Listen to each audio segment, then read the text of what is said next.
मैंने एक दिन अंकिता से रात को फोन पर बड़ी गर्मा गर्म बातें की। हेलो नमस्कार दोस्तों, कैसे हैं आप लोग? आशा करती हूँ अच्छे होंगे। मैं अंजलि। स्वागत है एक और नई कहानी में। इस कहानी में आप मुझे लड़के के रूप में सुन पाएंगे।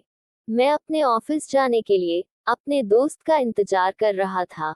मेरा दोस्त, जो कि मुझे लेने के लिए मेरे घर पर आने वाला था, लेकिन अभी तक वह आया नहीं था। मैंने उसे फोन किया और कहा कि तुम अभी कहाँ पहुंचे, तो वह मुझे कहने लगा कि मैं बस थोड़ी देर में ही तुम्हारे घर पर आ रहा हूँ। थोड़ी देर के बाद वह मेरे घर पर आ गया था। जब वह घर पर आया तो हम दोनों साथ में ही ऑफिस गए। मेरी मोटरसाइकिल खराब थी, इसलिए मैंने अपने दोस्त को कहा था कि तुम मुझे भी अपने साथ ऑफिस लेकर चलना। जब हम लोग ऑफिस पहुंचे तो उस दिन ऑफिस में कुछ ज्यादा ही काम था और मुझे उस दिन घर लौटने में भी काफी ज्यादा देरी हो गई थी। जब मैं घर लौटा तो मुझे बहुत ज्यादा देर हो गई थी। पापा और मम्मी मेरा इंतजार कर रहे थे। उन लोगों ने तब तक खाना नहीं खाया था। मैंने घर आकर पापा से कहा कि आप लोगों ने अभी तक खाना क्यों नहीं खाया? तो वह लोग कहने लगे कि सुभाष बेटा, हम लोग तुम्हारा ही इंतजार कर रहे थे। मैंने उन्हें कहा कि मैं आप लोगों को फोन नहीं कर पाया, लेकिन आज रास्ते में भी आते वक्त काफी ज्यादा ट्रैफिक हो गया था और ऑफिस में काम भी ज्यादा था। मेरे घर से मेरे ऑफिस की दूरी करीब 1 घंटे की है, लेकिन उस दिन मुझे घर पहुंचने में 2 घंटे लग गए थे। रास्ते में बहुत ही ज्यादा ट्रैफिक था। हम लोगों ने साथ में डिनर किया। उस दिन जब हम लोग डिनर कर रहे थे तो पापा ने मुझे कहा कि सुभाष बेटा, कल तो तुम्हारी छुट्टी होगी। मैंने कहा हाँ पापा, कल मेरी छुट्टी है और कल मैं घर पर ही हूँ। पापा ने मुझे कहा कि बेटा, मैं सोच रहा हूँ कि कल तुम अपनी बहन को मिल आते। मैंने पापा से कहा कि ठीक है, मैं कल दीदी से मिल आऊंगा। अगले दिन मैं दीदी को मिलने के लिए गया तो मुझे वहीं रुकना पड़ा और मैं अपने ऑफिस भी दीदी के घर से ही चला गया था। दीदी के घर से मेरा ऑफिस ज्यादा दूर नहीं है, वहां से मुझे सिर्फ 15 मिनट ही जाने में लगते हैं और मैं उस दिन दीदी के घर से ही अपने ऑफिस के लिए गया। शाम को मैं जब अपने घर लौटा तो उस दिन मुझे अंकिता मिली। अंकिता से मैं काफी दिनों के बाद मुलाकात कर रहा था। अंकिता हमारी कॉलोनी में ही रहती है और वह मेरे साथ मेरे कॉलेज में पढ़ा करती थी। अंकिता और मेरे बीच काफी अच्छी बातचीत है। अंकिता उस दिन बहुत ज्यादा परेशान लग रही थी। मैंने उससे उसकी परेशानी का कारण पूछा तो उसने मुझे कुछ भी नहीं बताया, लेकिन मैंने जब उससे कहा कि तुम आज बहुत ही ज्यादा परेशान लग रही हो, तो वह मुझे कहने लगी कि हाँ, आज मुझे तुम्हें कुछ बताना है। उस दिन अंकिता ने मुझे अपनी सगाई के बारे में बताया। मुझे उसकी सगाई के बारे में कोई भी जानकारी नहीं थी। उसकी सगाई को कुछ ही दिन हुए थे, लेकिन जिस लड़के से उसकी सगाई हुई थी, उसके परिवार वाले अंकिता के पिताजी से दहेज की मांग कर रहे थे, जिससे कि अंकिता को बिल्कुल भी अच्छा नहीं लगा और अंकिता ने अपनी सगाई तोड़ने का फैसला कर लिया।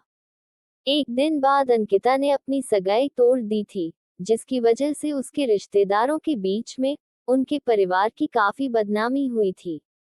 अंकिता इसी बात को लेकर बहुत ज्यादा परेशान थी और अंकिता ने उस दिन मुझे जब ये बताया तो मैंने अंकिता को कहा कि अंकिता, तुम्हें परेशान होने की जरूरत नहीं है। लेकिन अंकिता तो बहुत ही ज्यादा परेशान थी। उस दिन उसने मुझे ये बात बताई तो मुझे भी ये सुनकर बुरा जरूर लगा था। हालांकि उस दिन हम लोगों की ज्यादा देर तक तो बात नहीं हुई थी। मैंने अंकिता को कहा कि मैं तुमसे कुछ दिनों में मिलता हूँ और फिर मैं अपने घर लौट आया था। मैं अंकिता से कुछ दिनों बाद मिला। जब मैं अंकिता को मिला तो उस दिन मैंने अंकिता के साथ में काफी अच्छा समय बिताया और अंकिता भी बहुत खुश थी। अंकिता भी अब अपनी सगाई को भूलने लगी थी और समय के साथ साथ वह भी अब आगे बढ़ चुकी थी। अंकिता ने मुझे बताया कि उसकी नौकरी एक अच्छी कंपनी में लग चुकी है, जिससे कि वह बहुत ही ज्यादा खुश है। अंकिता की जॉब कुछ दिनों पहले ही लगी थी और वह बड़ी खुश थी जिस तरीके से उसकी जॉब चल रही है। अंकिता को बहुत ही अच्छा लगता जब भी अंकिता मुझसे मिला करती, मैंने कभी सोचा भी नहीं था कि अंकिता और मेरे बीच मिलना कुछ ज्यादा ही होने लगेगा। मुझे अंकिता का साथ अच्छा लगने लगा था और अंकिता को भी मेरा साथ बहुत ही अच्छा लग रहा था। जिस तरीके से हम दोनों साथ में थे, उससे हम दोनों बड़े ही खुश होते और मुझे बहुत ही ज्यादा अच्छा लगता था। हम दोनों एक दूसरे को प्यार करने लगे थे।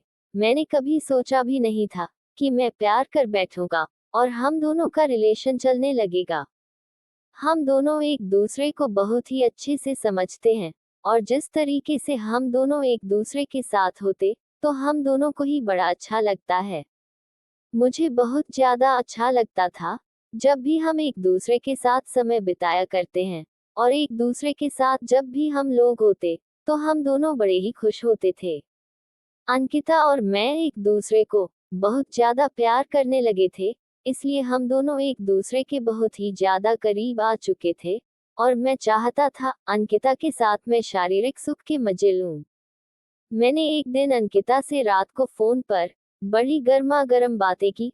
उस दिन हम दोनों की जब फोन पर बातें हुई, तो हम दोनों एक दूसरे के साथ रोमांस करने के लिए तड़पने लगे थे। मैं बहुत ही ज्यादा खुश था जब अंकिता और मैं एक दूसरे के साथ खेल करने वाले थे।